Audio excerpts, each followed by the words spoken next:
alam mo naman ang sentiments ng party list. Yung party list kasi parang isang senador. Isang senador kung saan wala silang kanyang distrito, buong bansa po sila.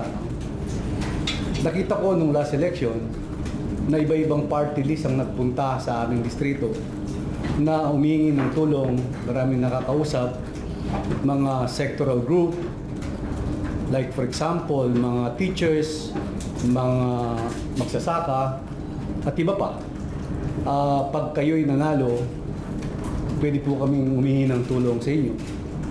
So parang ang labas, parang they are not an ordinary congressman.